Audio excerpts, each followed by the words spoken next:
We have that chant that we repeat regularly, that the Buddha was the unexcelled tamer,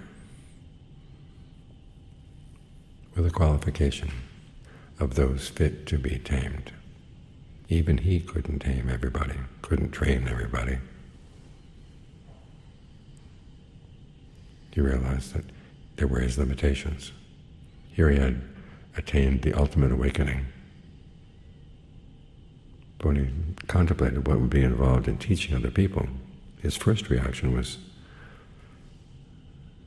discouragement. There'd be so many people out there who would be resistant.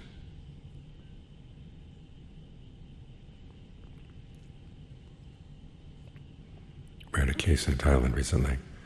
One of the forest ajahns was reputed to be an arahant, fully awakened. Somebody tried to kill him. You can imagine what he thought. Here he had done all the work required to become awakened, and he was willing to teach everybody. And there people were offended at what he taught. Even the Buddha had people who tried to kill him.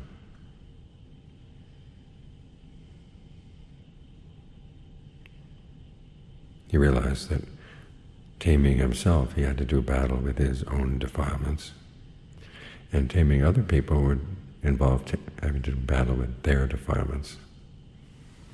Now, in some cases, the people would be willing to receive his help. In other cases, not. They'd be very resistant. They'd resent him. So here he is, the person who has helped more people than anybody else in the world.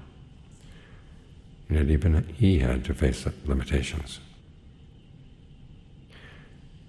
And the best way to do battle with those limitations was for him to clean up his own act first.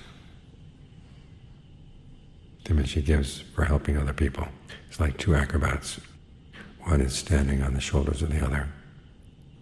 And as he said, each of them has to look after his or her own balance. And that protects the other. Because you can imagine, if one of them loses balance, it's going to pull the other one down. But if you can maintain your balance, to that extent you're helping the other person maintain his or her balance. Which is why the emphasis on the practice is so much on cleaning up your own mind first. Because if you're going to help other people, you have to be reliable. One, to set a good example, and then two, to understand what's involved in being reliable.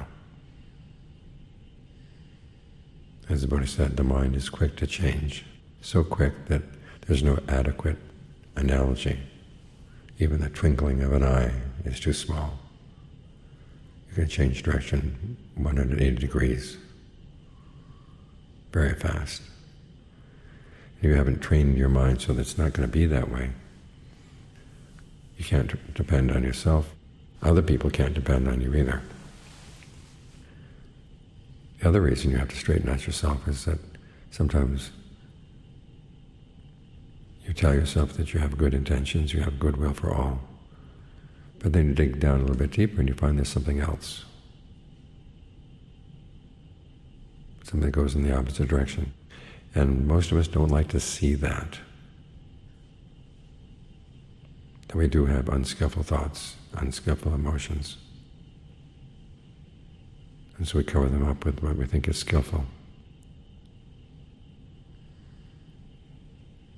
And to face up with those things, you have to get the mind in a state where it's really at ease with itself, where you feel comfortable in your own skin, and not easily knocked over by unskillful thoughts that come through the mind. Then you can deal with them. This is why we put so much emphasis on getting the mind into concentration. Focus on your breath. Breathe in a way that feels good, nourishing for the body, soothing when you're feeling frazzled, energizing when you're feeling tired.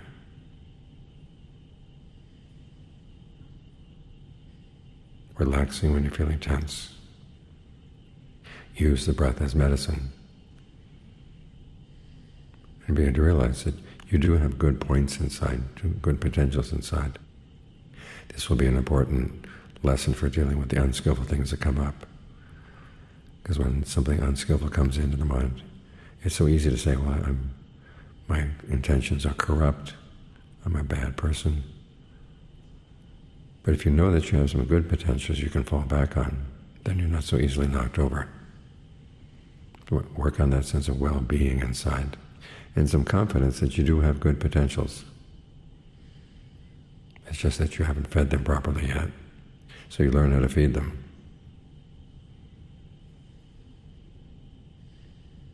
You feed your mindfulness with observing the precepts and developing goodwill.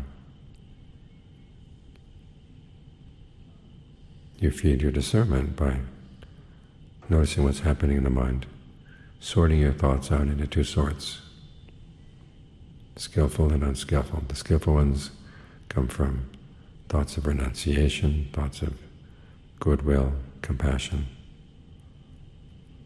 The unskillful ones come from thoughts of sensuality, ill will, harmfulness. Even the Buddha, when he was on his path, noticed that his thoughts fell into those two categories. This is one of the comforting things about the Buddha's teachings. They come from a person who knows what it's like to be impure, knows what it's like to be imperfect, but also knows how to develop your potentials for purity and perfection. So he's been where you are, and he can show you the way to develop the good potentials, to have that confidence that yes, there's something good inside you, but it needs to be protected and it needs to be developed. And you have to watch out for your other potentials inside as well. So when you have a balanced view like this, that you begin to trust yourself, so that when an intention comes up that looks pure and looks compassionate, seems to have the happiness of others in its sights, you can look down to see, well, what else is going on there? Because some people are good to other people because they have a sense of inadequacy inside and they try to make up for it, or they're trying to cover up something else, or it's a kind of ego trip sometimes.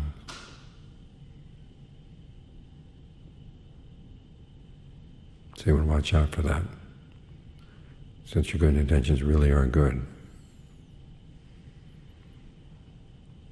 So again, this is why you have to get your own balance established, so you're not knocked off by unskillful thoughts, and you're not deluded by your skillful thoughts that are hiding something else.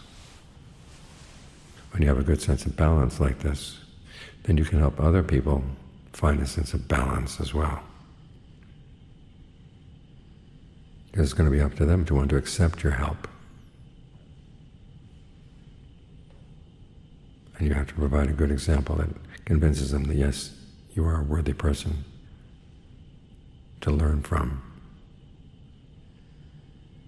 So learn how to teach yourself first. And as you think of taking on others, you notice again the example of the Buddha. He didn't go around teaching everybody. The tradition is that he would survey the world in the morning, early morning, 4 a.m., and see who was ready to be taught. And not everybody in the world came to mind, just specific individuals sometimes. So he would choose his battles. Again, helping other people is a battle.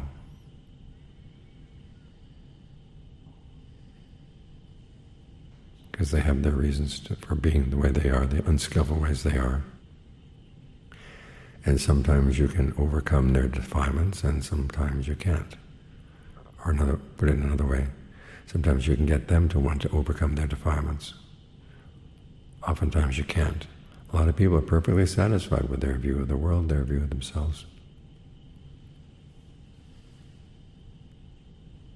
They have all sorts of reasons for justifying to themselves the ways they behave.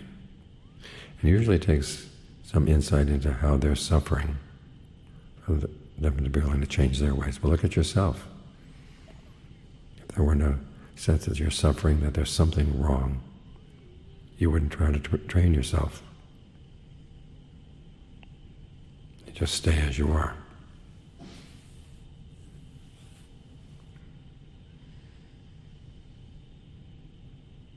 So even though when we're spreading thoughts of goodwill, there's a lightness to it, in the sense that we have thoughts of goodwill going out in all directions, and our mind is radiant. Nothing seems to be getting in the way. And especially if you have gone through all the people you might find difficult, and convince yourself that it is possible to have goodwill for them. In other words, to wish that they would behave in skillful ways. And if they've been behaving in unskillful ways, that they see the error of their ways voluntarily and be willing to change. Now that's a thought you can extend to anybody. There may be some cases where you found that they were particularly cruel or thoughtless or irresponsible. And part of your mind says, well, I'd like to see them suffer a little bit first so they can get a sense of the wrong that they've done. A lot of people don't equate their sufferings with the wrong they've done. Sometimes they get even more entrenched in their ways. So you hope that all beings will come to their senses, basically. But then you look around you, how many people are coming to their senses?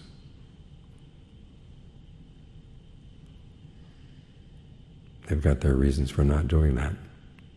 Now they may be really bad reasons, but they're holding on to them. So you have to ask yourself, is this a battle worth fighting? Is this a battle that you have a chance of winning?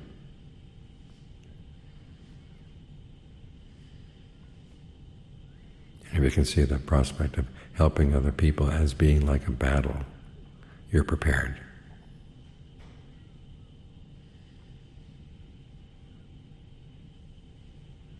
And if you learn how to do battle with your own defilements, you're really ready. So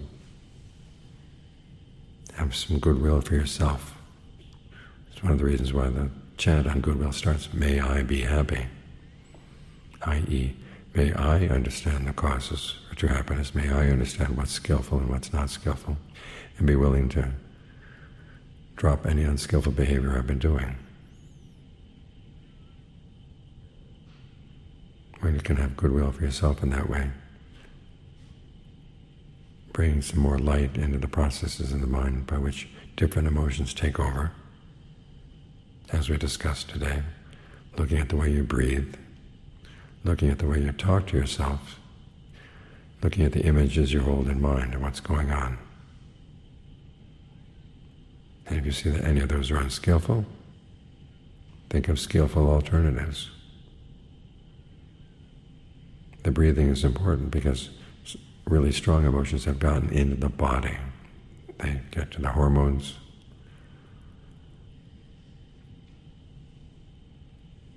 And they can really mess up with the balance in the body.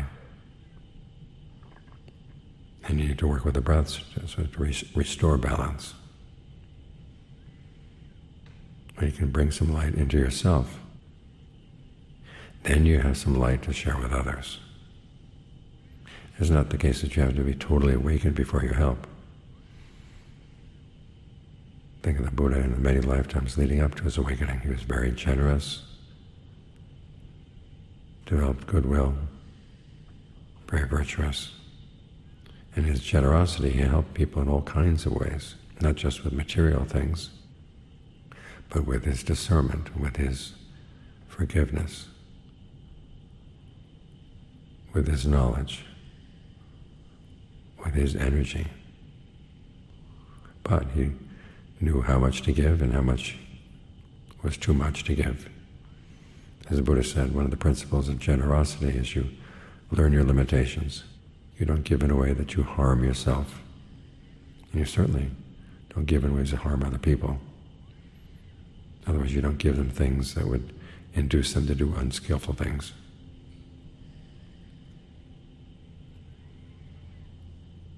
So even though our goodwill is unlimited, there are limitations on our energy, on our ability to help, just as there were limitations on the Buddha's ability to help. And he was much more prepared than we are.